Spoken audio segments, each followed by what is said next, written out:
Boa noite a todos. Sejam muito bem-vindos à Gradiva. Boa noite, Pedro. Seja bem-vindo. Para aqueles que chegam agora e para os que nos visitam nessa noite, gostaria de dizer brevemente uma palavra sobre nossas atividades extras. Elas ocorrem 2 vezes ao mês, são abertas ao público e gratuitas, sempre às quartas-feiras, das 20 às 21h30, pela plataforma Google Meet. As datas são divulgadas ao longo do semestre em nosso Instagram, Instituto Gradiva, e no grupo de WhatsApp, Atividades Extras, onde o link é disponibilizado para vocês. Chamamos de atividades extras um conjunto de atividades, de encontros que ampliam o debate psicanalítico e promovem um diálogo com outros campos. Nós fizemos um rol de atividades em Gradiva.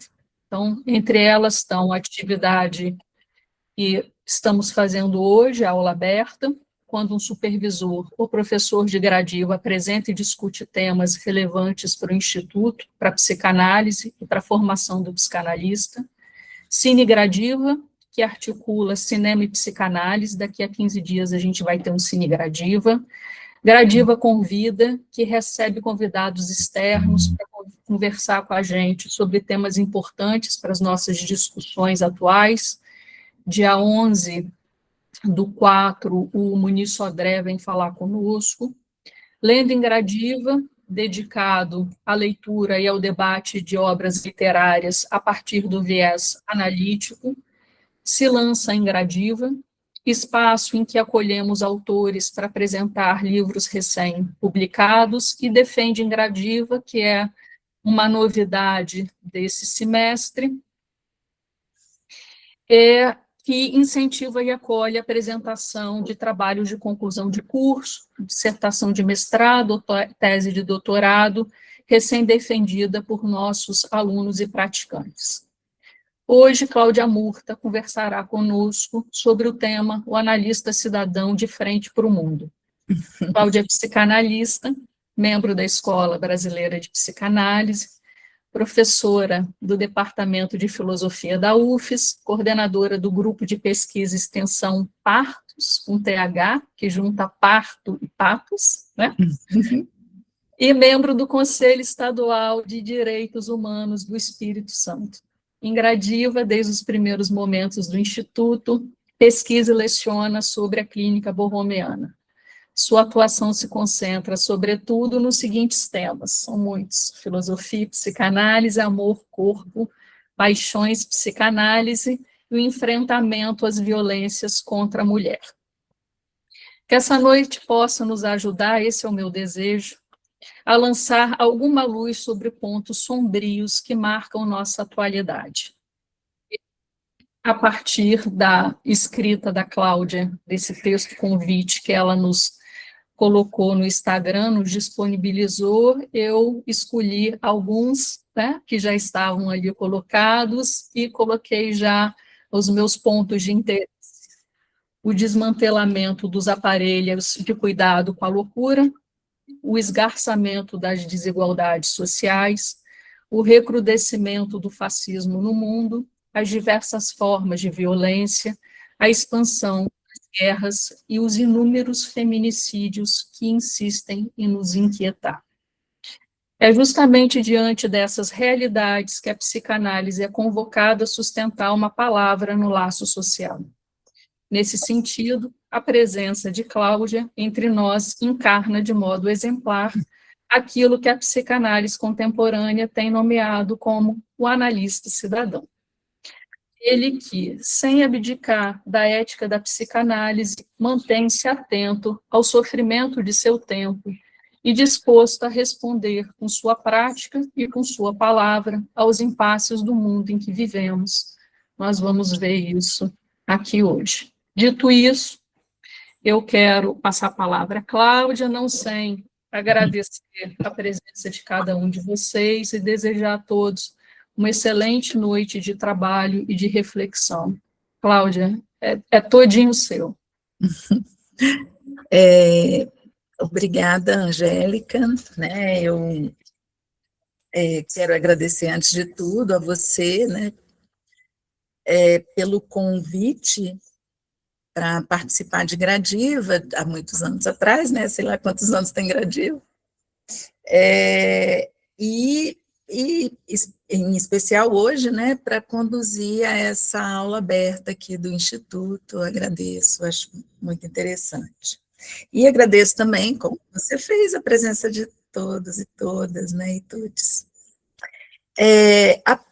Para situar algumas pessoas que estão aqui, algumas, né, alguns alunos, estudantes meus até, que estão aqui vindo pela primeira vez, a proposta desse encontro específico, ela surgiu da minha participação na coordenação da mesa da jornada clínica do Instituto Gradiva. E nessa participação, eu questionava aos praticantes que apresentavam seus quadros clínicos o quanto, durante a prática, eles levaram em conta os marcadores sociais de gênero, raça e classe. E quanto isso marcou o atendimento clínico, né, desses casos. Foi de modo diferenciado, na particularidade de cada caso que eu comentei, foi isso que eu perguntei. Aí, na própria jornada, Angélica me convidou a conduzir essa sessão de hoje. Ela falou assim: olha, Cláudia, já que você está trazendo isso, então vamos abordar, né, porque eram muito restritos, nós tínhamos um tempo bem restrito nas jornadas, para que todos pudessem apresentar seus casos, e então a Angélica me convidou a conduzir essa sessão de hoje, para que a gente abordasse de forma mais ampla, né? Isso, e que a gente pudesse conversar, né, um pouco mais sobre o tema.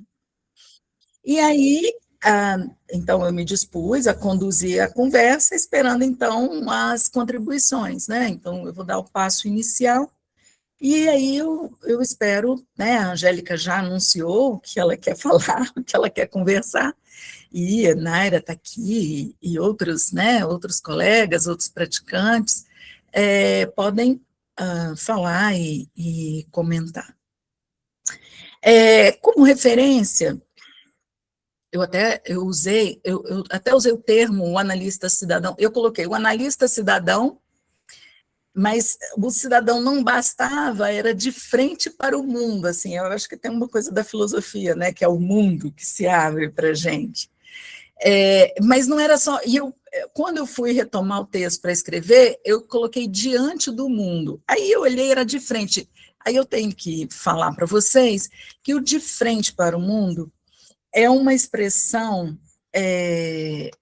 que eu assumi, que uma vez um colega de mestrado, na época, me disse, e eu assumi para mim, que a gente, eu moro, né, quem também mora no Rio, mas eu moro de frente para o mar, né, sou de Vitória, em uma ilha, e a gente está de frente para o mar.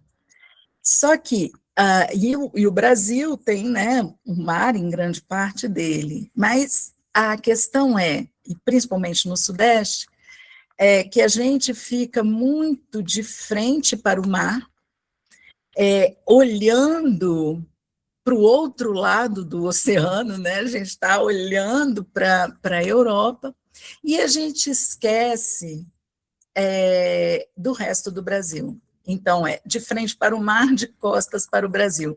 E eu sempre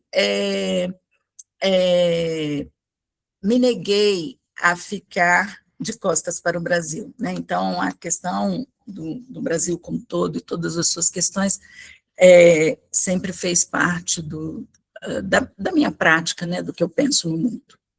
É por isso que é de frente para o mundo, né? Desse jeito.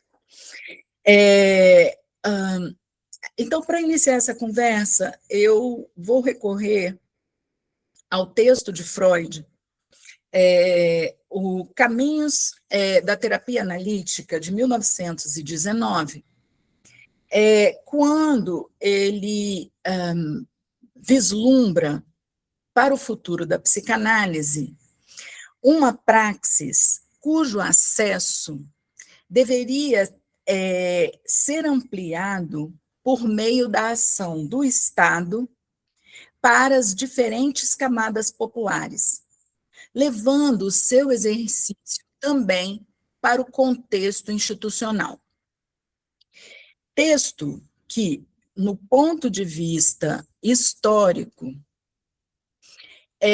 marca o prenúncio da inserção da psicanálise como política social de saúde pública.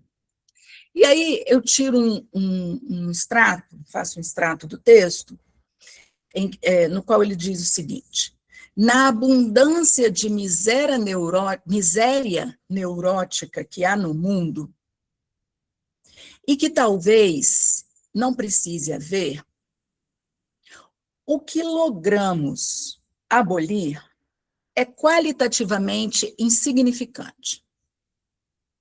Além disso, as condições de nossa existência, ele está falando dos psicanalistas, né, nos limitam às camadas superiores da sociedade, que escolhem à vontade seus próprios médicos. E nessa escolha são afastadas da psicanálise por todo gênero de preconceitos. Para as amplas camadas populares, que tanto sofrem com as neuroses, não podemos nada fazer.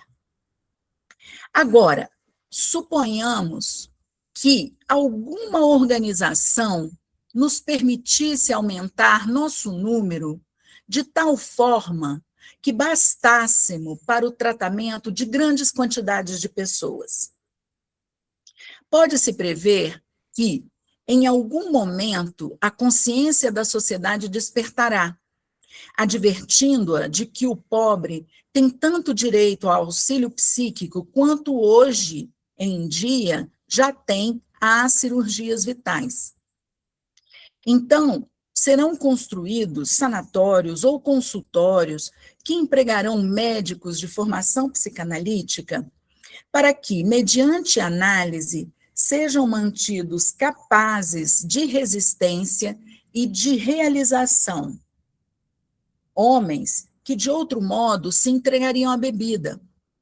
Mulheres que ameaçam sucumbir sobre a carga de privações. Crianças que só têm diante de si a escolha entre a neurose e o embrutecimento. Esses tratamentos serão gratuitos. Talvez demore muito até que o Estado sinta como urgente esses deveres. Talvez a beneficência privada venha criar institutos assim. Mas um dia isso terá de ocorrer. Muito legal esse texto, né? Eu achei bem apropriado, porque nos propusemos, porque estamos nos propondo a conversar. E aí, assim, a primeira coisa que a gente vê nesse texto é que ele reconhece um certo elitismo da psicanálise,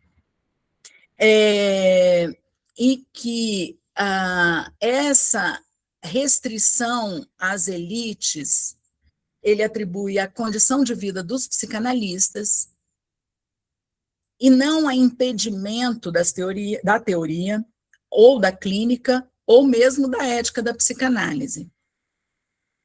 Ele aponta que a resistência ao tratamento psicanalítico se encontra do lado das camadas superiores das sociedades. Ele defende as benesses de uma escuta analítica ser colocada a serviço dos sofrimentos de sujeitos oriundos das camadas populares. E ao mencionar a viabilidade da prática em contextos institucionais. E desatrela o rigor da situação analítica da necessidade de se estabelecer o setting tradicional no consultório privado. Isso lá, 1919. E ele ainda acrescenta, nesse mesmo texto, que não podemos deixar de acolher também pacientes tão desorientados e ineptos para a vida, que será preciso aliar em seu tratamento a influência educativa com a analítica. E também, para a maioria dos outros, haverá ocasião em que o médico é obrigado a atuar como educador e conselheiro. Os elementos da reflexão freudiana, mesmo que apenas aventados como propostas, né, porque ainda há de haver, né, para ele naquela época, ainda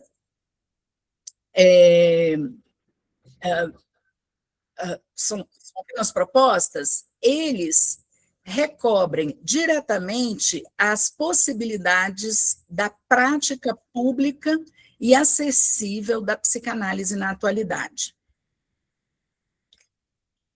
E, para tratar disso, quando eu li esse texto do Freud, me veio, assim, um trabalho que eu fiz, e eu vou dizer como, né, que eu fiz, eu fui convidada como professora, né, a Angélica me apresentou, como professora da UFES, eu sou professora titular da UFES, e sou coordenadora do grupo de pesquisa e extensão Partos, né, que ela falou. E foi nesse sentido que eu fui convidada para trabalhar, para entrar nesse projeto. Esse meu grupo de pesquisa leva o nome Partos, Intervenções Transdisciplinares em Saúde da Mulher. E eu fui convidada por ser professora universitária e também por ser psicóloga registrada no Conselho Federal de Psicologia. Por quê? Sendo assim, eu sou habilitada a atuar junto a quem me convidou, que foi ao Tribunal de Justiça do Espírito Santo, no qual é o local base das intervenções. Mas eu também me apresento como psicanalista, né, que a Angélica falou, membro da Escola Brasileira de Psicanálise e Associação Mundial de Psicanálise. Então, esse projeto que eu pretendo apresentar para vocês, eu vou apresentar o projeto tal como, né, nós realizamos, e depois vou comparar com o que o Freud propôs, né, mostrar para vocês como aquilo que o Freud pensou para um futuro, realmente, em 1919, em 2020, né, 100 anos depois, um pouquinho mais, né, a gente estava aplicando tal como ele propôs, né, nessa parceria, então, Partos, UFES, Partos, TJES. Esse aconteceu em 2020, diante do cenário da pandemia. Lembrando, né, todos isso, eu sei que todo mundo tem na pele, no corpo isso, né, mas só lembrando aqui no meu texto, que foram recomendadas medidas de prevenção de controle do coronavírus, e essas medidas foram divulgadas pela OMS, destacando o isolamento social como medida considerada eficaz logo no início para evitar o contágio. Com isso, várias organizações e movimentos sociais apontaram a preocupação, inclusive a ONU Mulheres, lançando cartilha, apontando algumas problemáticas e medidas e intervenções. A avisada era quais seriam as ações necessárias para proteger as mulheres da vulnerabilidade social, econômica e das violências. Né? Na cartilha da ONU tinha, e os movimentos sociais estavam atentos do que poderia acontecer. Aqui no lá no Espírito Santo, né, foram tomadas medidas específicas com o objetivo de facilitar a denúncia no caso de violências contra a mulher, e foi no caso dessas medidas que nós fomos convidadas a atuar e intervir, né? E foi a utilização, né, uma dessas medidas, a utilização da plataforma online da Polícia Civil, a delegacia online, onde as denúncias podiam ser realizadas, e o atendimento online da Defensoria Pública do Espírito Santo. Nesse caso, podia solicitar medida protetiva de urgência online.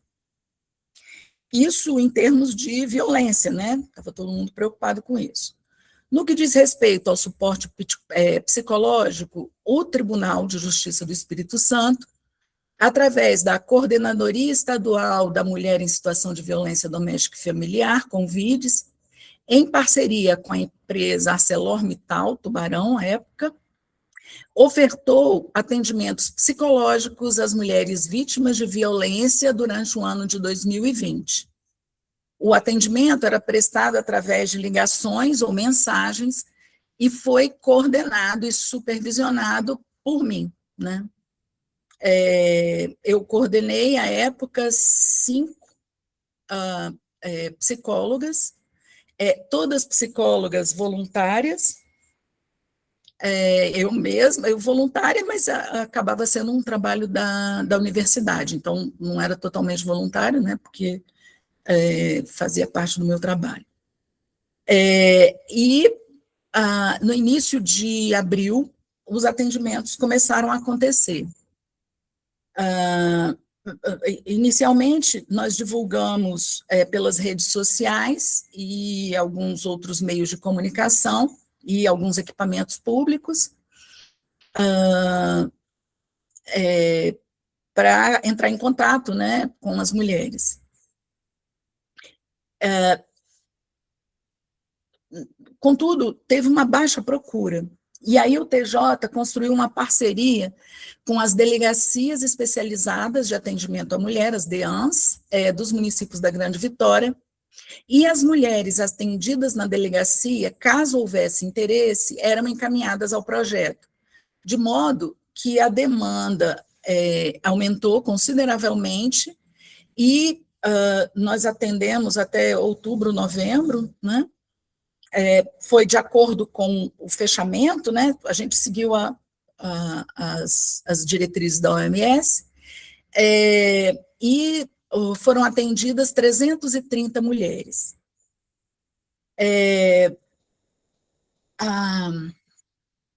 As psicólogas, elas apontaram no projeto a importância do acolhimento a essas mulheres em situação de violência, no momento em que essas mulheres estavam fragilizadas e desorganizadas. Os atendimentos foram para essas mulheres uma possibilidade de elaborar a experiência da violência sofrida no momento pós-denúncia, né? Porque então acabou que todas, praticamente todas, já tinham feito denúncia. E o que elas puderam entender que a ocorrência que aconteceu com elas não eram práticas isoladas e elas faziam parte de um ciclo de violência e o atendimento, os atendimentos, eles entraram no sentido de sustentar a decisão para o rompimento desse ciclo. Nós elaboramos um protocolo, a partir de um instrumento que o Tribunal de Justiça utiliza nesses casos, que se chama, em casos de violência, que se chama violentômetro. É um instrumento muito importante. E o que nós elaboramos? Nós trabalhamos esse instrumento e elaboramos todo o atendimento baseado no violentômetro. As perguntas que nós fazíamos, as questões, o tratamento era em cima desse instrumento. Esse instrumento ele é uma ferramenta bem importante, né? Tanto para a identificação da violência, quanto para o delineamento da intervenção a ser feita. E aí, o que a gente conseguia fazer? As mulheres, porque a gente fazia questões assim, a gente apresentava o que eram os tipos de violência, né? Os 5 tipos de violência, e se elas tinham sofrido, durante quanto tempo, nós fizemos várias questões em cima daquilo. E o que apareceu? O que a gente conseguiu perceber assim, nesse projeto? Que muitas das mulheres só percebiam as violências, assim, depois que ela ficava insuportável. Teve uma senhora, as mulheres elas sofriam violências, muito tempo de violência, muito tempo, assim, 36 anos de violência, sabe? Assim, que elas, por exemplo, falavam para a gente. Violências como as violências psicológicas e moral, elas nem percebiam que sofriam. E só quando a gente apresentou o instrumento e perguntou, que aí ela, sim, sofria, e a gente foi avaliando, né?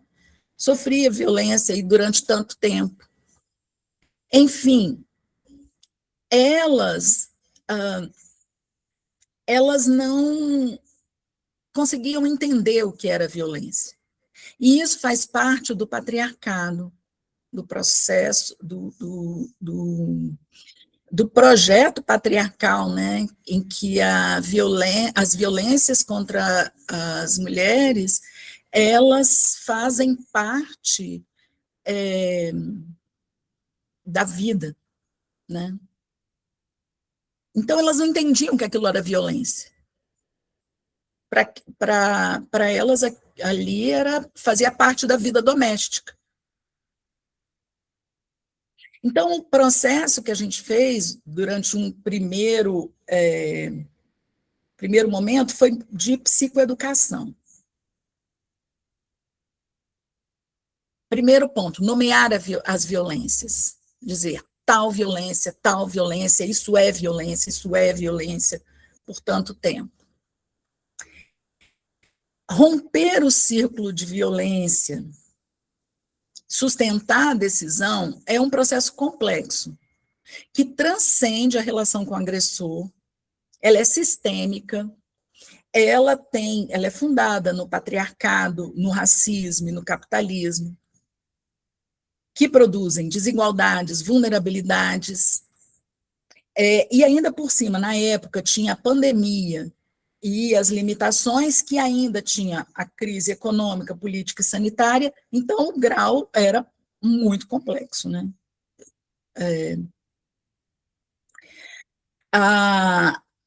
Nós conseguimos entender que a crise gerada pela pandemia, ela contribuiu diretamente na produção de vulnerabilidades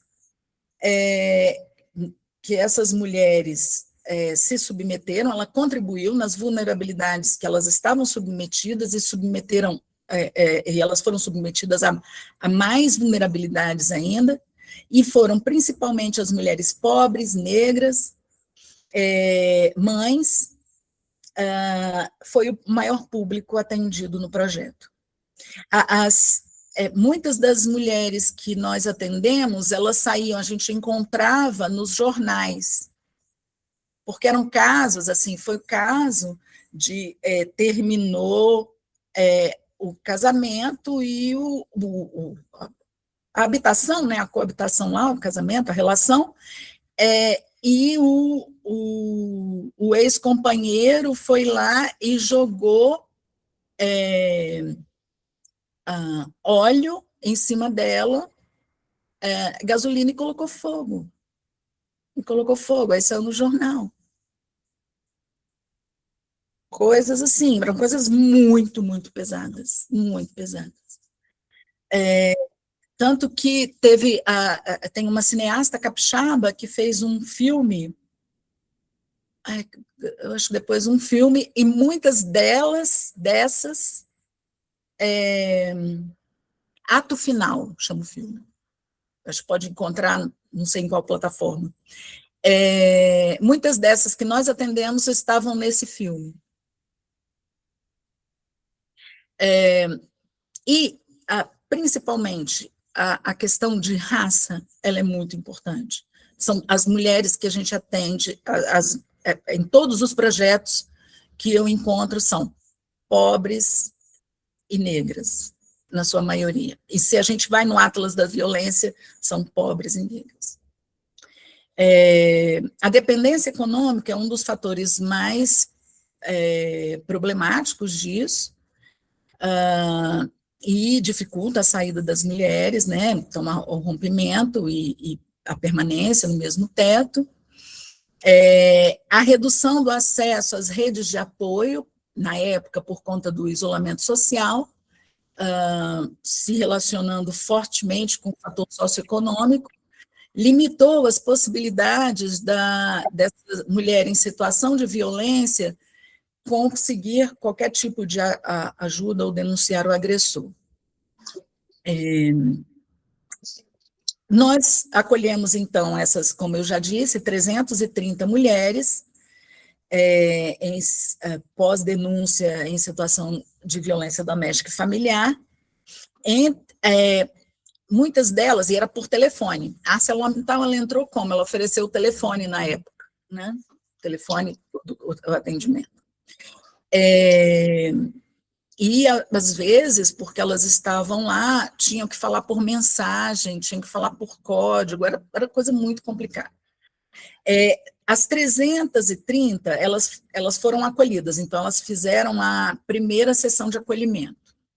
E, para muitas delas, só aquele acolhimento já foi o suficiente. Dentre essas que foram acolhidas, 170 optaram por seguir o atendimento psicológico com a média de 4 sessões por paciente. Não que a gente fixasse, mas acabava sendo a média de 4 sessões por pacientes. 170.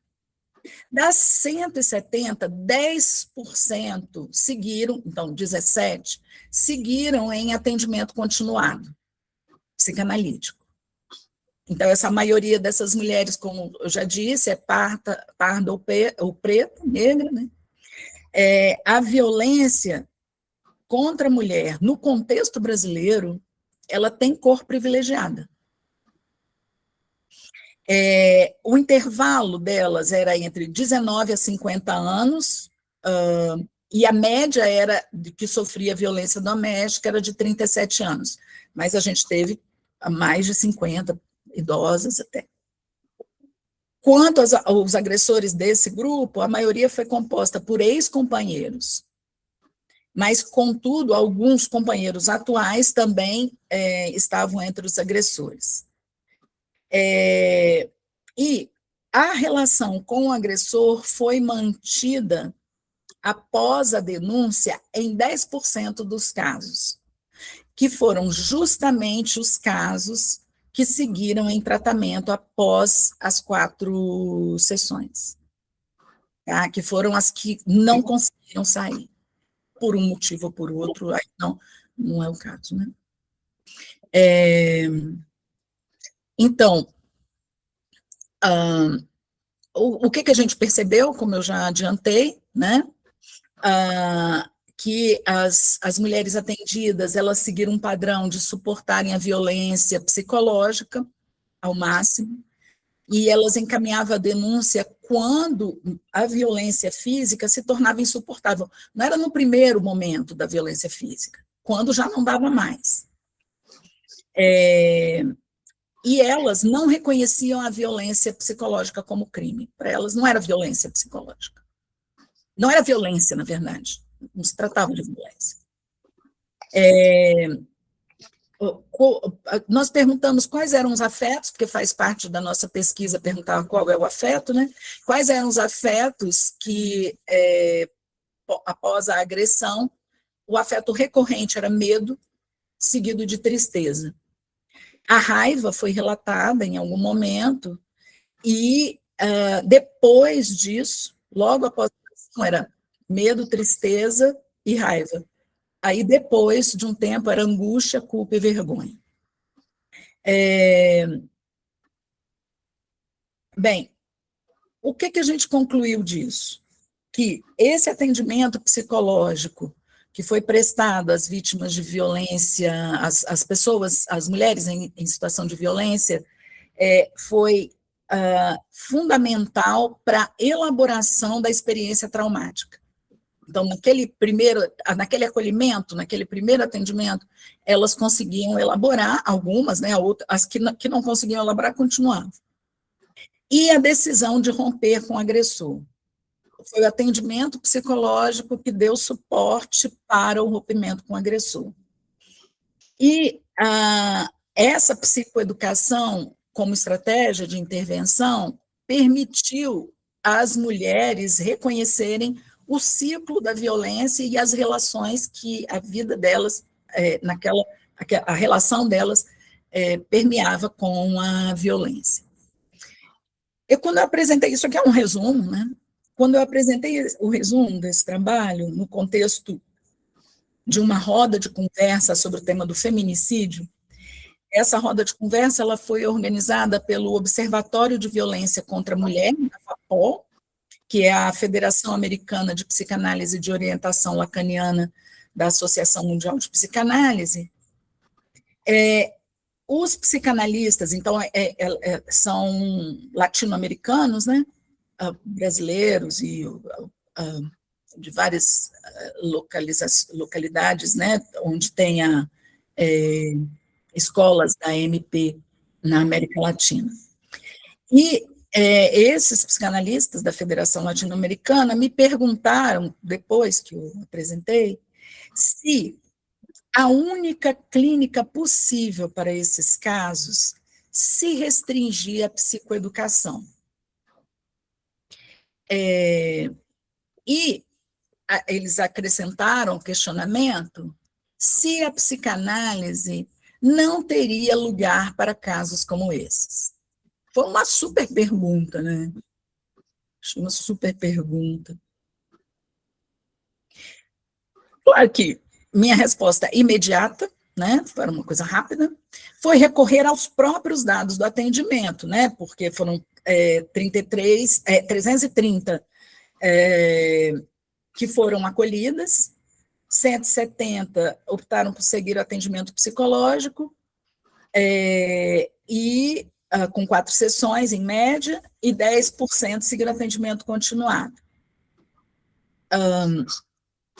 Então, 330 acolhimento, 170 psicoeducação, 17 tratamento psicanalítico. Então, minha resposta é a seguinte, que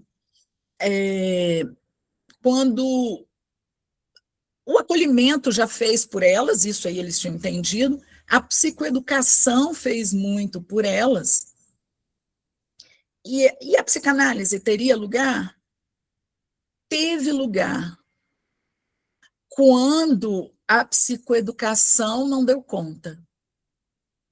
Quer dizer, quando o que seria psicoeducação no nosso caso? Estar informado, ter uma noção do que é o que são aquelas violências, como elas acontecem, tudo, né? Perceber na própria vida os momentos de violência, isso não é fácil, porque mesmo em atendimentos que eu tenho, seja no consultório, seja na UFES, instituição, no Hospital das Clínicas, onde eu atendo também,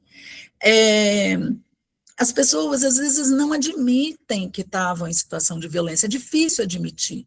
Uma paciente minha, ela chegou do consultório, ela chegou e falou assim, Cláudia, eu falei assim, o que você viveu foi violência, foi violência contra a mulher. Aí ela, mas você não está exagerando, Cláudia? Você não é por causa dos seus estudos, né, que você está dizendo? Aí eu falei assim, não, foi violência sim, porque ela queria colocar isso por conta, queria trazer para uma culpabilidade e tudo, aí depois ela falou assim, realmente. Então é muito difícil aceitar. Então a psicoeducação, ela funciona, né? E aí pode sair do ciclo da violência, pode tirar, né? Mas dali 10% não conseguiu.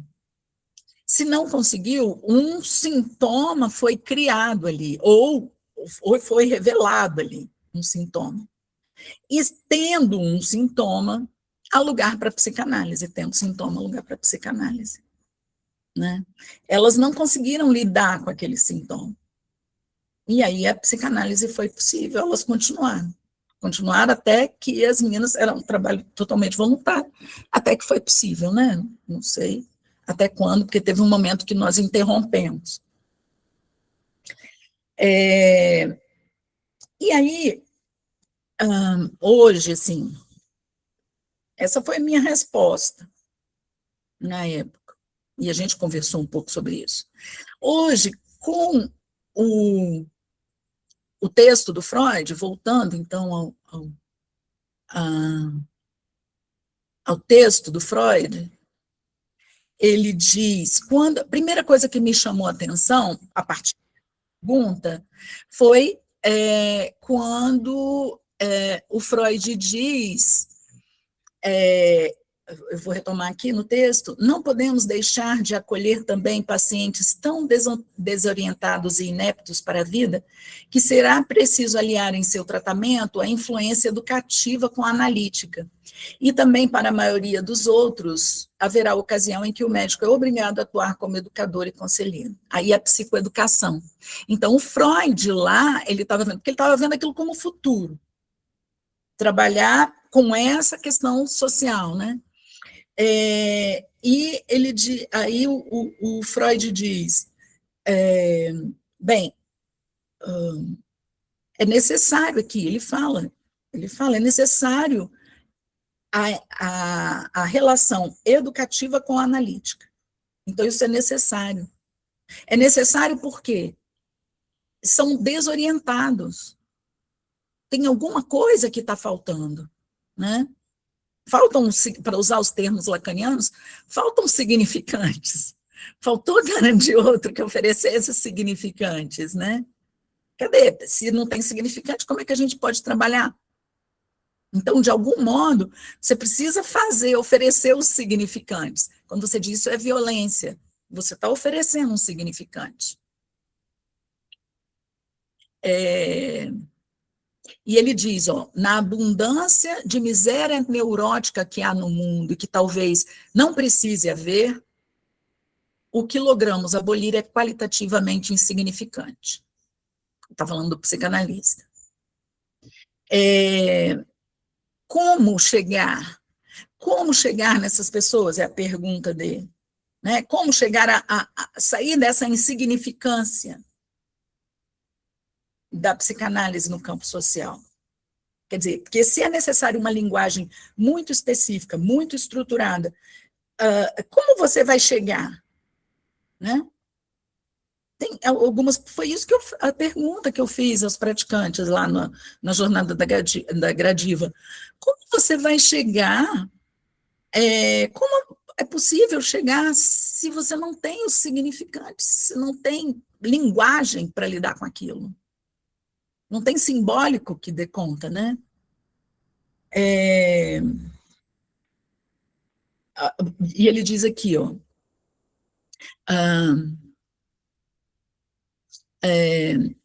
Empregarão médicos de formação psicanalítica para que, mediante análise, serão mantidos capazes de resistência e de realização homens que, de outro modo, se entregariam à bebida.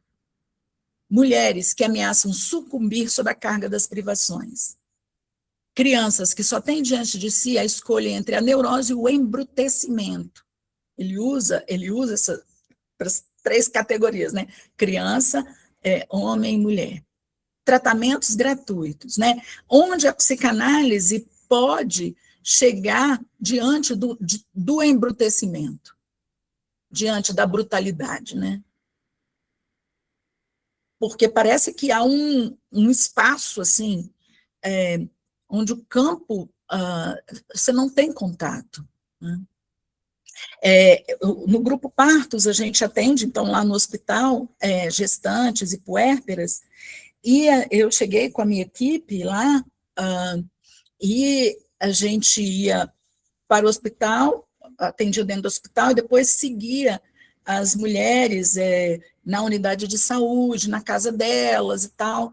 E aí, às vezes, a gente estava na unidade de saúde, que é próxima, e elas vinham para segundo, ia também até 4, a gente nunca conseguia passar por mais de 4, né? Ao segundo, terceiro ou quarto atendimento. O segundo a gente fazia na casa dela, o terceiro ou quarto atendimento. E a primeira pergunta, a única pergunta que a gente fazia para elas era: o que você está sentindo? Justamente no embrutecimento, na falta de elementos, na pobreza vocabular, quando perguntava o que você está sentindo, aí ela falava dor aqui, dor aqui, dor aqui. Sentindo era o corpo, era o discurso médico que estava. E a gente ficou: o que você está sentindo? Quando elas percebiam que a gente queria falar do sujeito, assim, né, do que ela sentia, dos seus afetos, daquilo que ela era, elas ficavam encantadas. E elas desciam o morro lá, para falar com a gente, porque tinha alguém para escutar. Mas, entre o primeiro momento, então, teve a parceria com a medicina, né? Aqui teve a parceria com o tribunal e com as delegacias, e naquela parceria a gente conseguiu chegar aos poucos nela. Quer dizer, a gente pode encontrar o sujeito, mas ele está por baixo de uma camada de preconceito, racismo, misoginia, homofobia, e entre todas as tristezas sociais, os problemas sociais que nós convivemos. A psicanálise é possível? Mas ela precisa de, eu posso chamar de parceria. Num termo mais técnico, eu posso chamar de um atendimento transdisciplinar. Atendimento para equipe. Tá? Equipe ela pode ser multi, inter e transdisciplinar. Aqui funciona a equipe transdisciplinar. Se for uma equipe multi apenas, às vezes fica difícil. Né? Nesses casos, na experiência que eu tenho, só quando a gente consegue trabalhar de maneira transdisciplinar isso funciona. E você vai fazer como? Com a educação, né? Com as delegacias, com os hospitais, aonde quer que for. Né? E no texto do Freud, quando ele diz: esses tratamentos serão gratuitos. E eu achei bonito, talvez demore muito até que o Estado sinta como urgente esses deveres. Talvez a beneficência privada venha a criar institutos assim. Então, no caso, foi, assim, não deixou de ser o Estado porque era o TJ, né? Não deixou de ser o Estado, mas foi a juíza que propôs, a doutora Hermínia Azuri, foi do trabalho, ela estava trabalhando com aquilo, ela sabia que ela precisava de apoio. E ela confiava no meu trabalho, né? A gente participava de grupos de pesquisa juntos para um enfrentamento à violência contra a mulher. Bem, eu quis mostrar para vocês que o próprio Freud, ele fala assim, que a gente precisa sair do setting analítico, ele usa esse termo, né? Eu não peguei essa citação. A gente, às vezes, tem que sair como chegar lá. Aí, agora, voltando para um instituto, a Gradiva, né? O Instituto Gradiva, né? Que trabalha com a clínica social, né?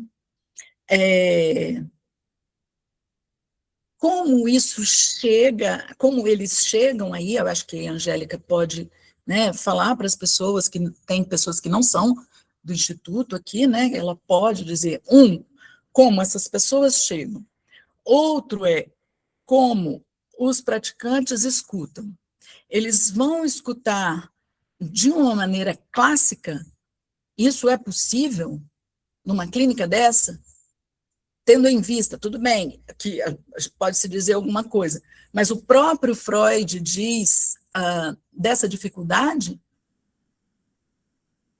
né? Então, que escuta é essa? Né? A psicanálise é possível? É, né? A pergunta. Mas o quão possível? E ela continua, pegando a citação do Freud, continua para poucos, né? Para poucos no sentido de daqueles muitos, poucos chegaram à psicanálise, mas a escuta psicanalítica estava lá, desde o início, até no próprio acolhimento, que é o que o Freud diz. Por isso que eu estou usando essa referência do Freud, desse texto.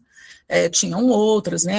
A base foi do Henrique Laurent, que é o termo analista cidadão, mas é isso, a que ponto a psicanálise se abre para que o social possa entrar. Ou a que ponto ela entra no social. São dois lados, né? A que ponto ela se abre e a que ponto ela vai, né? Até onde ela vai. Bem, gente, esses são os elementos que eu trouxe para debate, e eu sei que vocês têm muito mais coisa ainda para dizer, e eu estou aqui para abrindo espaço para conversa, né? Com o ouvido atento e boa vontade, como diz meu amigo Fernando. Quem começa, pessoal? Vamos fazer dessa noite uma grande conversação. Vocês possam colocar os pontos de vocês. Podia começar você, Angélica, com essa, né, de como eles chegam, pelo menos, né? Que aí eu acho que já dava um... Esse texto que te orienta o início do trabalho é o texto em que eu me baseio para algumas diretrizes de Gradiva, né?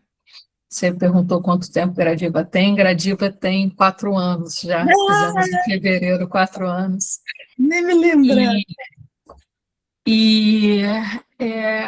Cláudia, como eles chegam, eu acho que é alguma coisa que a gente vai precisar começar a prestar atenção. Na verdade, eu estou num trabalho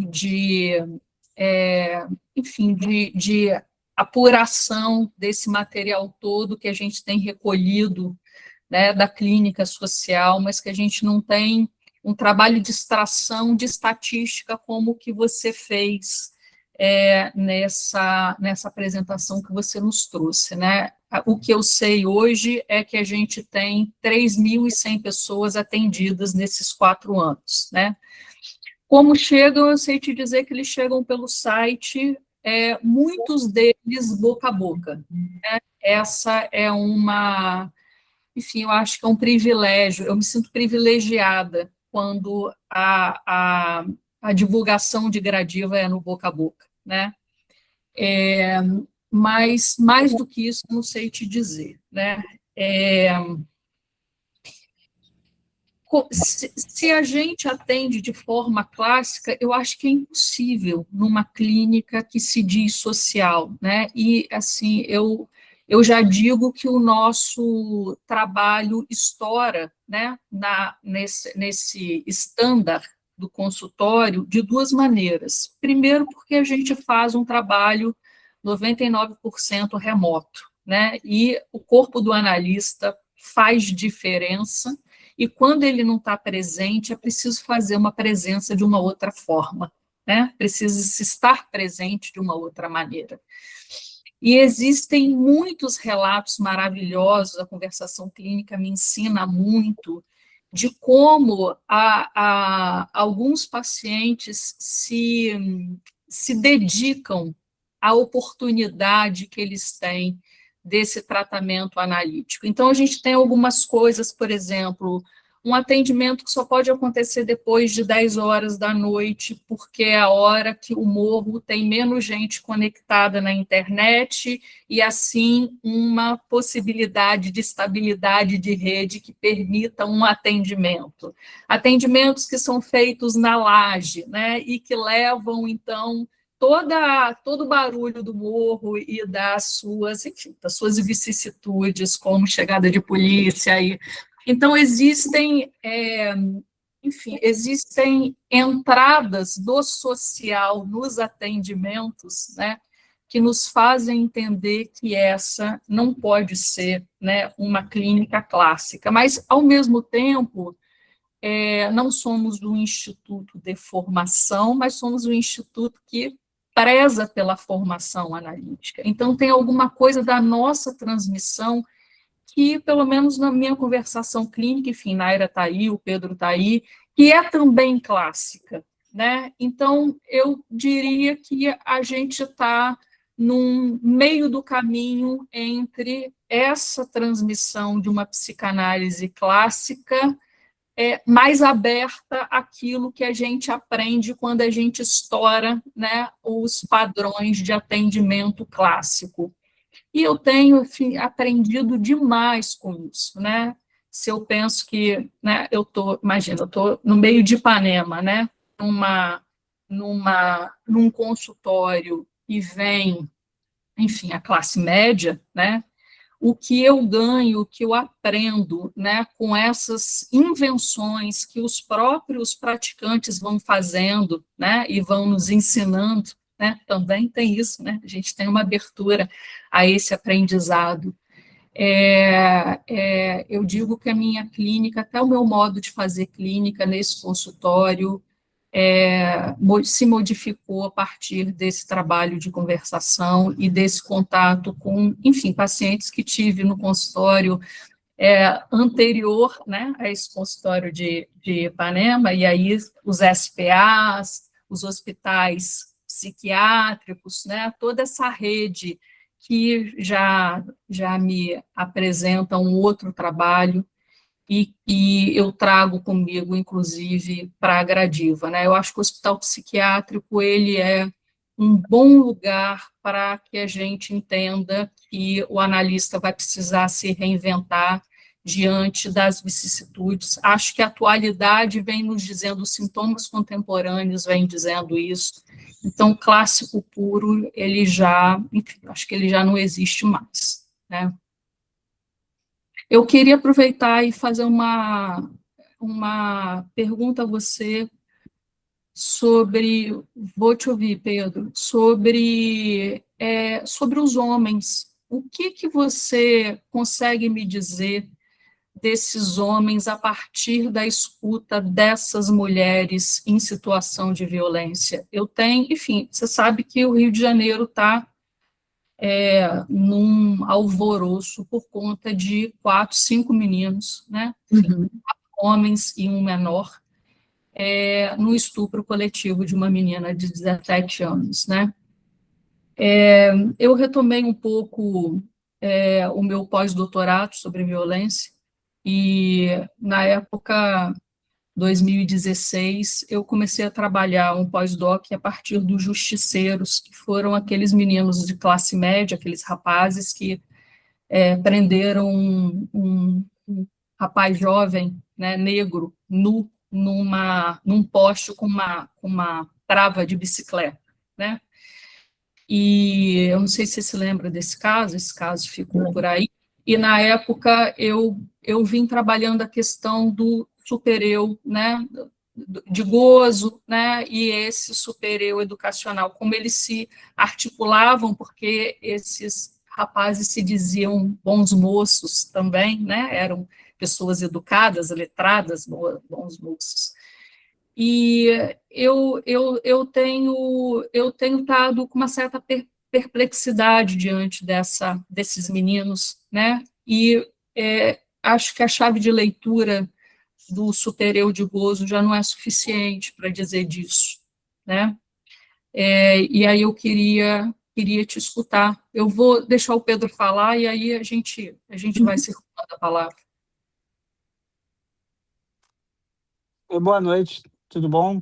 Cláudia, eu queria te dar parabéns pela fala, acho super importante na trazer esses temas, e achei muito enriquecedor assim, você compartilhar a tua experiência, né? E eu acho que deixou várias provocações, até curioso, porque no nosso grupo de conversação hoje, a gente estava tratando um pouco desse tema também, talvez até puxado um pouco pela aula, né? Que é a ver.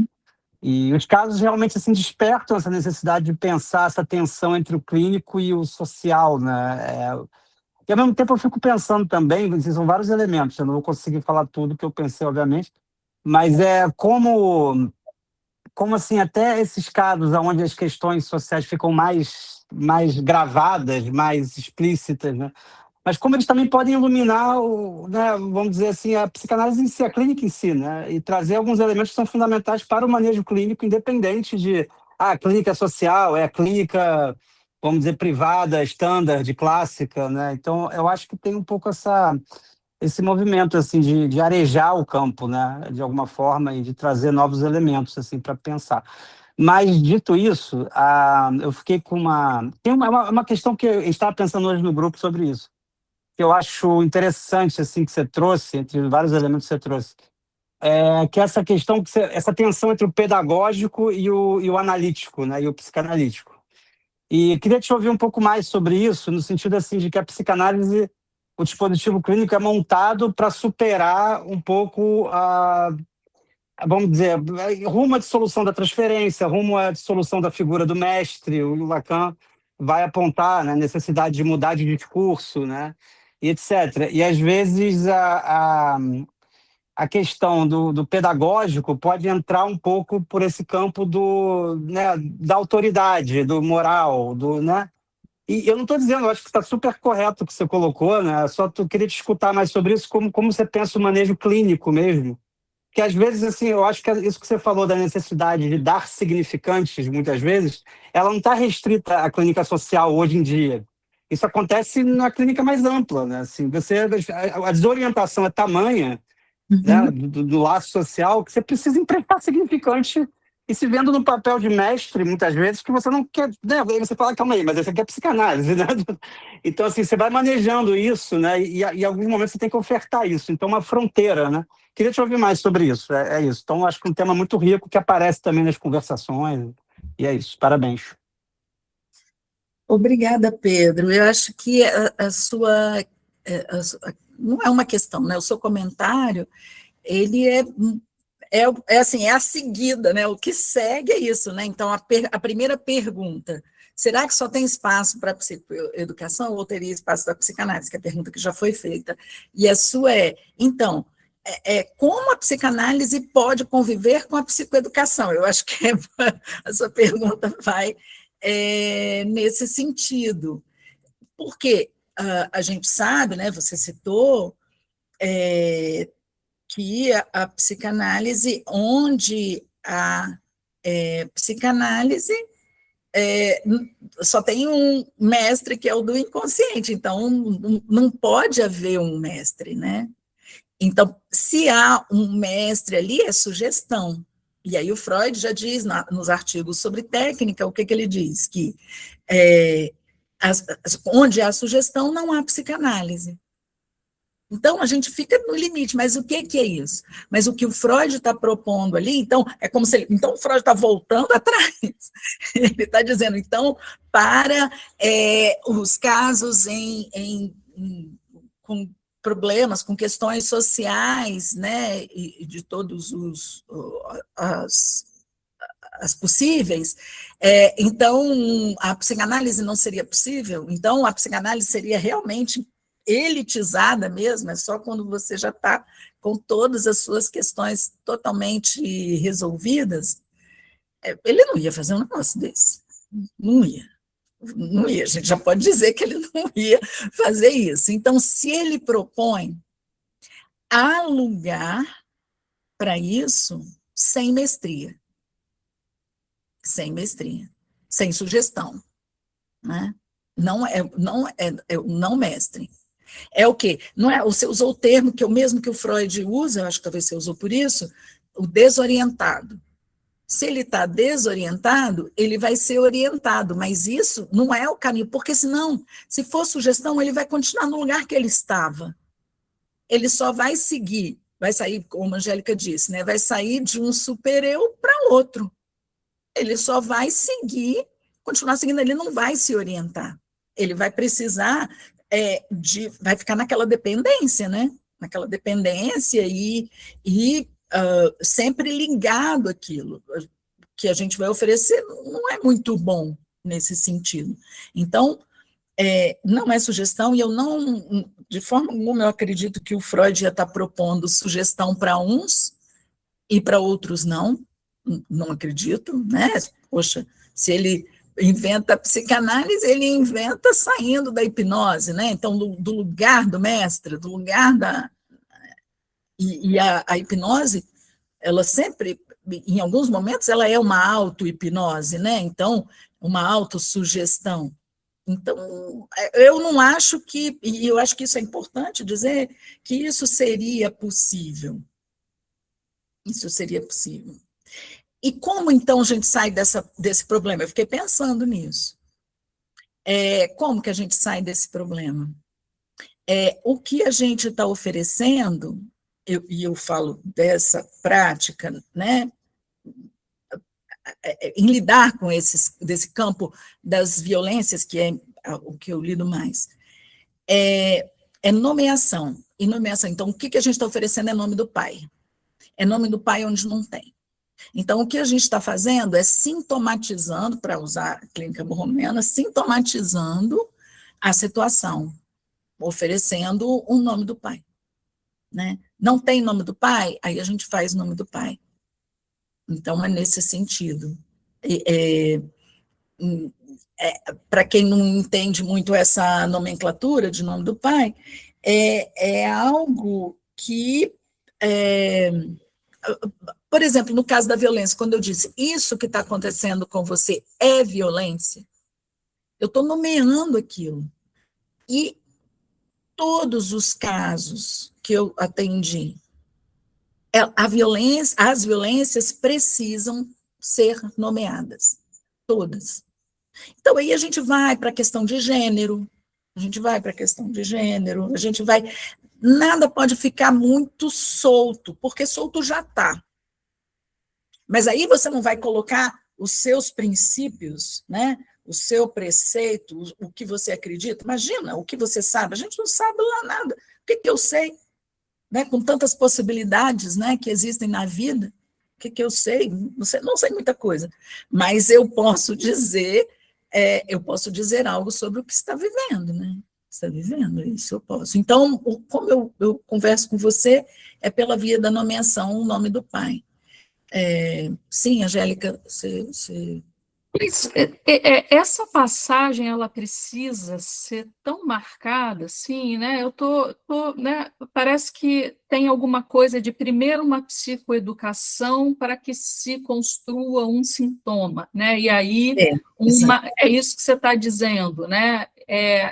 Mas será que essa marca, existe aí essa borda realmente de uma coisa, né? Não pode ser uma coisa mais mediana, né?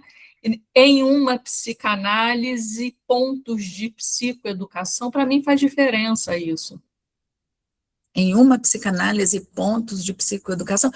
Não, sim, claro, mas o que eu percebi é que aí pegando essa questão da clínica do Porronomiana, né, é trazer o sintoma. É isso que faz a passagem. Enquanto não tem essa nomeação, fica tudo muito solto e é muita angústia, muita angústia, muita angústia, muita angústia. Angústia, culpa e tal, todas essas coisas. Aí depois, aí você pode trabalhar psicanaliticamente. O sujeito pode aparecer, ou algo do gênero, né? Porque senão fica o desespero, a culpa, fica uma culpa. E culpa é sinônimo de quê? De supereu, né? De superego. É um superego imenso, enorme. A gente só tem espaço para ele, pelo que eu entendo antes. Por isso, cada vez que tem a nomeação, aí tem para. E aí você consegue. É o que eu falo da minha prática, né? Assim, é o que eu consegui. Se você deixa muito fluido, fluido já está. A não ser que a pessoa não precise daquilo, mas aí tudo bem, né? Tudo bem, se não precisou, não é aquilo que está dando problema.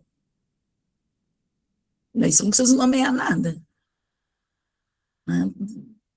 Por questões de gênero, por exemplo, você não precisa ficar nomeando coisas se está tudo claro, se aquilo não é o problema, mas o problema é quando, de algum modo, por exemplo, racismo, aquilo você sofre se você não falar. Eu tenho um colega que não é na questão de atendimento, mas é um colega do GT que eu trabalho, ele é negro retinto, né? E ele sofreu uma situação política e ele falou assim, não, isso é racismo institucional. Aí todo mundo dizia, não, você está exagerando. Isso é racismo. Ele ficou dizendo. E foi muito difícil. Mas daí não foi nem outra pessoa, foi ele mesmo, né?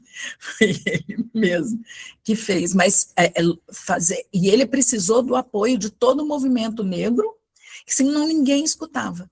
Ninguém escutava. Às vezes precisa ser dito.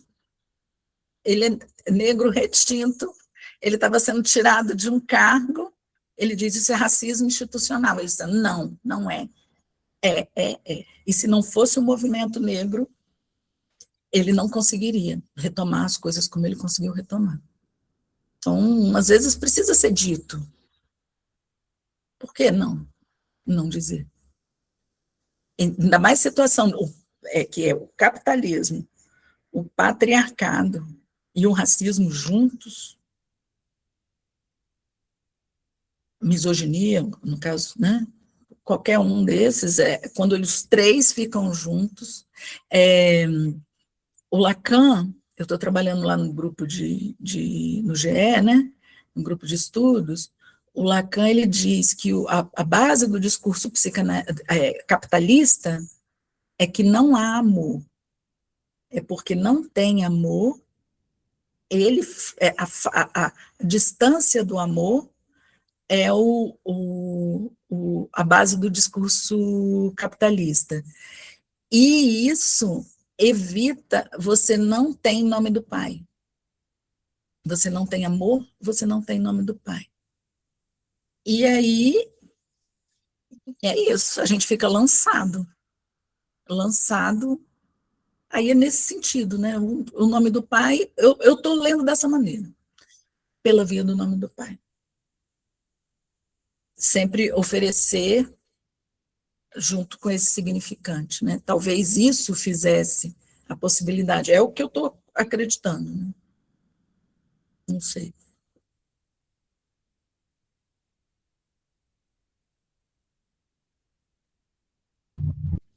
Fala, Eduardo. Eu acho que essa palavra psicoeducação ela já causa quase que um calafrio na espinha nossa, né? Falou isso, a gente já quer correr, né? É meio porque isso é muito banalizado por outras abordagens, né? E realmente fica nesse lugar do mestre, do discurso do analista que tem o saber, né? Eu acho que talvez se fosse outra palavra com o mesmo sentido não fosse tão ruim. Mas o que eu queria falar não era sobre isso. Me chamou muita atenção quando você falou do texto do Freud, que ele fala sobre o que sobraria para os homens, a neurose ou a brutalidade, não é? O álcool e para criança, a brutalidade. Para criança, brutalidade? É. Ah, sim. Ou você tem análise para aqueles casos, né, de tanta desorientação que, porque ele fala isso, ele fala em outros textos, né, que o álcool vem onde ele vem dar um suporte quando você está totalmente desorientado e perdido, né? Então, o álcool, essa é a função do álcool. Então, o álcool para os homens, para as mulheres, sucumbir, eu acho que ele fala, e para a criança a brutalidade. Sucumbir. As mulheres sucumbiram, o homem, os álcools, e a criança o embrutecimento, como a Angélica falou dos meninos, né? Dos meninos. Sim, pois é, por isso que eu fiquei pensando nesse embrutecimento, né? Que a Angélica falou do gozo do super-eu e tudo, mas parece que tem algo além, né? E esse embrutecimento parece que não é algo restrito a essas populações, né? A gente vê, né, que o ódio à mulher está muito em alta, e isso tem, assim, na internet isso é propagado por certos grupos, né? E tanto que um dos garotos que foi preso, ele estava usando aquela camisa escrito No Regrets, né? Que é do Andrew Tate lá, que é um dos caras que propaga isso, né? Então, assim, parece que o que está sobrando mesmo é esse embrutecimento, e não só para essa população, mas no geral, né? Uhum. A cada vez que o ódio à mulher, ele vem localizar o patriarcado, né? Ele vem lugar. E o Freud, nesse texto, ele fala da ordem de ferro. É a ordem de ferro porque não tem amor. E aí a ordem... Desculpa, Cláudia. Não, e é desses governos, né, do fascismo mesmo. Tem toda a minha conversa com o Muniz Sodré, para ele vir, começou com e aí, conversando um pouco com o Eduardo, começou com uma coluna, né, na Folha de São Paulo, em que ele começa a falar sobre o caso Orelha, né, e aí ele diz, não se trata de uma desumanidade, se trata de humanos confortáveis no fascismo. Uhum. E eu achei uma possibilidade de uma chave de leitura bastante diferente, né? Porque tem alguma coisa dessa garantia ainda, de uma ilusão do patriarcado, né? Desses garantidores que o patriarcado os deu, né? Que parece que se mantém aí nessas situações, né? Então, é o filho do, né, subsecretário de direitos humanos, né? Tem uma coisa, classe média, né? Tem uma coisa aí que vem falando dessas garantias que já não estão mais como eram antes, né? Eu acho que esses meninos perderam tempo aí dessa mudança, né? Mas eu gosto dessa chave de leitura, Eduardo, acho que tem alguma coisa aí que nos favorece nesse sentido. O quê? Como assim que nos favorece? É a questão do fascismo, né? Humanos acomodados no fascismo, acho que isso nos permite fazer algumas leituras. A cada vez que o fascismo, assim, ele vai se apresentando na política, assim, o ódio às mulheres vai junto, ele vai junto. Porque as mulheres, segundo Freud, na sociedade, elas representam o amor. Lá no Mal-Estar da Civilização ele fala isso. E onde tem fascismo, para o Lacan é o capitalismo, e o fascismo, o capitalismo, a ordem de ferro e a falta de amor. Então, vai junto com o ódio às mulheres. como representantes do amor possível, né, que não tem espaço. Fala, Elisama. Oi, vocês me ouvem bem? Que eu tive que mudar de aparelho. Mas só para compartilhar também, eu tenho um violentômetro aqui fica bem na minha mesa de trabalho, porque logo depois, ali de 2020, eu também tive essa experiência de trabalhar em contexto, né, de violência contra a mulher, mas era sobre o protocolo da ONU, que é restrito à violência contra as mulheres em bares e festas e locais com álcool. E aí eu queria fazer uma pergunta ou um comentário para poder tentar entender, assim, quando você fala, por exemplo, que as mulheres não conseguiam entender a violência, né? Eu fiquei pensando, desde essa experiência, né, nessa resistência, porque era muito comum não conseguir entender a violência ou não assumir. E para mim tinha um pouco essa parcela de chamar isso de violência significa chamar a mim mesma de violentada ou de vítima. E para não ocupar esse lugar, eu prefiro negar a experiência que passei. Não vou nomear a experiência que passei com o nome violência. E tinha uma outra coisa comum também, que era não falar, né? Passar por muita coisa e não falar, não contar, ou contar muito tempo depois. Isso sempre me deixou muito pensativa, porque, né? Além, é claro, da gente, sei lá, de duvidarem, é uma outra pessoa de poder e eu não sou ninguém e tal. Mas eu fico pensando nesse contar, e quando você conta para essa outra pessoa, né, para essa terceira pessoa, mais alguém sabe. E mais alguém sabe que você foi violentada. Então, olhar para essa outra pessoa é também olhar para um lembrete externo, quase. Enfim, foram uns 2 anos trabalhando com isso, e desde então eu tenho muitas dessas questões e vou observando também. São esses comentários só, mas obrigada também pelo seu trabalho e pela apresentação, Cláudia. Obrigada, Elise. Assim, você faz um contexto, né, específico.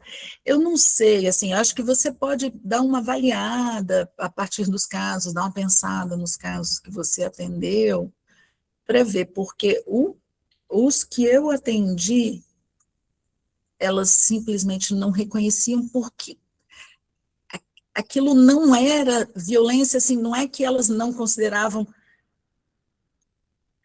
não era violência, não era. Era o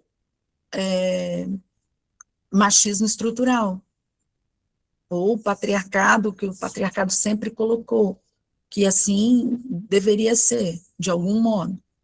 Hoje, os trabalhos que a gente vê até pelos movimentos, os movimentos que a gente mais vê é o LGBT, que mais trabalha nesse sentido, porque são os que mais morrem diretamente, né? O trabalho, assim, esse trabalho é como quando diz assim, olha, tem que desenhar, né? Tem que desenhar. Desenhos mesmo, claro, assim, ideogramas, porque aquilo não tá, aquilo não entrou. Foi outra coisa que foi feita. Né? É assim que eu penso. Por isso que o nomear não do nomear para, do nome do pai mesmo. E aí, voltando ao que a Angélica falou, enquanto você falou, eu me lembrei que a Angélica disse do homem, né? Eu não tenho muita experiência. O que eu tenho como experiência com o homem é aquele que pessoa em situação de violência, aquele que foi violentado ou estuprado ou qualquer coisa assim.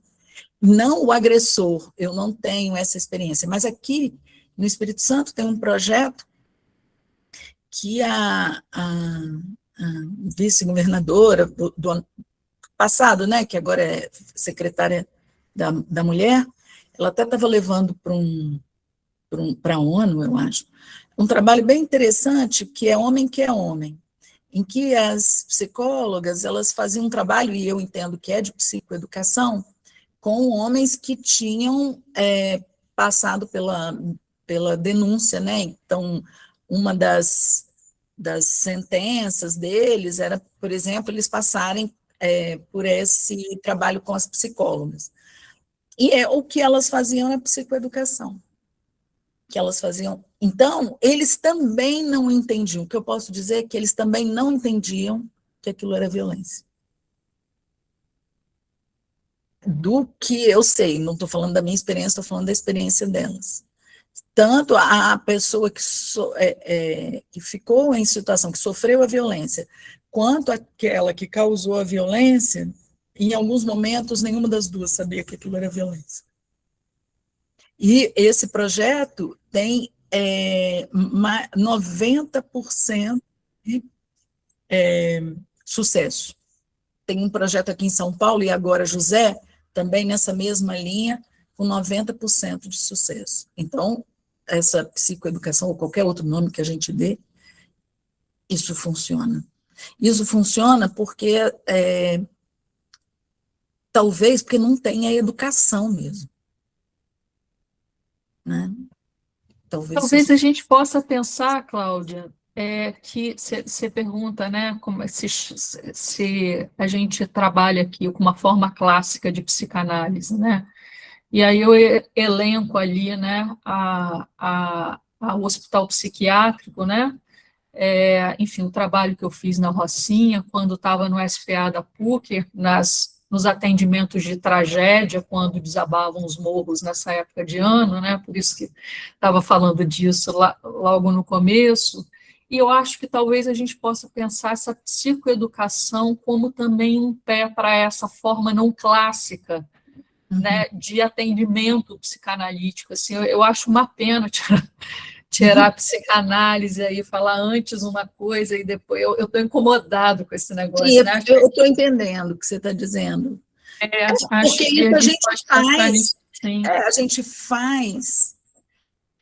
Eu sinto uma diferença quando a pessoa entra em análise mesmo, né? E faz diferença. Quando ela está falando do sintoma, do sofrimento dela, não daquele sofrimento que o outro causou, é porque que ela está implicada naquilo, né? Então, por isso que estou fazendo uma separação entre ela se dá conta, porque tem um período. Eu mesma no atendimento, tem um período que atendimento de consultório clássico, quando eu chego e digo assim, não, isso é violência, isso é violência, isso é violência, e a pessoa demora a entender. Eu só disse que era violência, eu não falei outra coisa, eu não disse o que ela ia fazer, o que ela ia fazer daquilo. Aí depois muda, é outra coisa do que se trata. É o que eu posso dizer, por isso que eu vejo uma diferença, sabe? E talvez por isso que o Freud tenha dito, ele fala associar a educação a isso. Porque tem que lembrar que para ele, governar, psicanalizar e educar são impossíveis, né? Desse tipo de educação impossível que ele está falando. Ele não está falando de uma educação robótica, né? Bancária, como diria Paulo Freire, não está falando disso, né? Quando ele está falando em educação. E eu acho que o que falta, quando eu digo que falta educação mesmo. E talvez a educação seja essa função paterna, né? Talvez isso, nesse sentido, que a gente usa na psicanálise. Não sei. Alice, André, e aí a gente conclui, tá, gente? Oi, boa noite, Cláudia. Eu queria primeiro te agradecer muito. Foi muito bom te escutar, assim. A Angélica sabe, né? Eu venho de um percurso no SUS e, nossa, eu ficava muito angustiada por vezes, assim, o quanto as pessoas tratavam como se, quando você faz psicoeducação, então você é menos analista, e fica um certo jogo de forças que eu acho muito, muito tacanho, assim, né? Muito, muito vaidoso, mas que fica muitas vezes, né? Assim, quando a gente trabalha em equipe. Então, não sei, me deu um respiro, assim, de falar, cara, faz sentido o que eu estava fazendo, assim, sabe? Enfim, te agradecer muito, acho que foi muito importante mesmo te escutar em muitos sentidos, assim, eu sinto muita falta de trazerem a questão, né, de gênero, classe e raça, de um modo geral, assim, né, acho que A gente, na psicanálise, principalmente nós, pessoas brancas, por vezes, a gente se omite muito disso, né? E é a gente que tem que mais falar, assim, pensando principalmente na questão de raça, né? Mas também gênero e classe, enfim. E aí eu não sei, Angélica, eu fiquei pensando te escutar falar essa questão do homem, né? Assim, eu trabalhei durante uns 2 anos entre cadeia e manicômio judiciário, né? Aqui no Rio, assim, pelo SUS, né? E aí eu ia muito numa cadeia em São Gonçalo, um complexo de cadeias que ficam, chama cadeia neutra, né? Então é tocada pelo Estado mesmo, porque muitas cadeias são tocadas pelo, né, poder paralelo, então tráfico ou milícia. E aí é uma cadeia neutra, que eles chamam, né? Justamente porque é uma cadeia que concentra os homens que praticaram violência doméstica, né? E aí, se fica numa cadeia relacionada ao Comando Vermelho, enfim, algum tipo de tráfico aqui do Rio, ou milícia, geralmente esses homens são mortos, né? Ou torturados dentro da cadeia. Então, é uma divisão ali dentro da Secretaria de Administração Penitenciária, claro que oficiosa, mas que acontece. E aí eu atendia muitos homens, né, que cometeram violência doméstica dentro desse presídio, são 2 complexos, né, Patrícia Cioli e Thiago Jovem. Enfim, e aí tem uma coisa que eu escutava muito, que me fez lembrar isso que a Cláudia traz, assim, deles não saberem mesmo que era violência. E aí eu acho que, claro que a gente tem que pensar no caso a caso, porque, enfim, depende tanto do recorte, né, de classe, raça, enfim, mas não só, porque eu acho que quando o sujeito vem de pode ser meio senso comum que eu estou falando assim, mas para mim fica que quando esses sujeitos eles vêm de um caldo de cultura muito violento, então, assim, lá, claro que eram majoritariamente homens pretos pobres, assim, né, porque homem rico branco que estupra, que mata, não tá lá, né, tá solto. Mas são pessoas que é isso, assim, cresceram levando coronhada da polícia, tiro atrás de tiro, porrada atrás de porrada. Então, a linguagem, por vezes, né, não querendo generalizar, enfim, acho que tem muitos cuidados que a gente precisa tomar nisso, mas por vezes é a da violência. E aí eu aprendi até, enfim, hoje eu estava numa banca de TCR, né, que eu fui avaliadora para voltar, assim, mas é que a residente, ela pesquisou a questão de mulheres em situação de rua e uso de substâncias, né, e aí ela apresentou no trabalho um conceito que eu não conhecia, que é da dupla, vou lembrar, dupla vinculação, alguma coisa que é um paradoxo, assim, de mulheres em situação de rua, é muito comum elas terem como parceiro, né, um homem que as agride, mas ao mesmo tempo elas trazem para a gente no atendimento, assim, mas pelo menos é só ele, pelo menos ele me protege dos outros, pelo menos... Então, tem uma coisa que eu acho que... E aí, eu acompanhava um caso de um rapaz, né, que agrediu a companheira dele em situação de rua e tudo mais, e quando eu fui atendê-lo na cadeia, ele falava assim, Alice, aqui eu estou entendendo que o que eu fiz era violência. Porque lá eu achava que eu era o protetor dela. Sabe que ele estuprava ela, né? Assim, ele batia nela. Mas, na lógica, ele estava protegendo ela de todos os outros, assim. Então, eu acho que, por vezes, tem uma coisa que isso que a Cláudia traz de psicoeducação de nomear, que eu acho que, realmente, assim, não só, né, não só nesse recorte, acho que tem muito homem rico e tal, que também cresce num contexto de violência ali intrafamiliar, que não localiza isso como violência. Eu acho, não sei, eu acho que às vezes é um caminho importante, assim, da gente pensar, de nomear mesmo. Não sei se fez sentido, mas acho que, para mim, foram me vindo, assim, né, muitos atendimentos e muitas lembranças mesmo de homens que não sabiam que era violência o que eles estavam cometendo, assim. Enfim, é isso. Olha, obrigada, Alice, mas obrigada por trazer a sua prática, mas é isso, né? Por que a gente não sabe? Alguém sabe. Alguém sabe. Pode não ser quem agride, pode não ser quem sofre, mas alguém sabe que é violência. É projeto que a gente não saiba, né? Mas acho que nesse sentido, como a Angélica traz questionamento de que está ali para o homem, né? Assim, acho que foi isso que eu pude recolher atendendo homens agressores, né? Agradeço, Alice. Fala, André.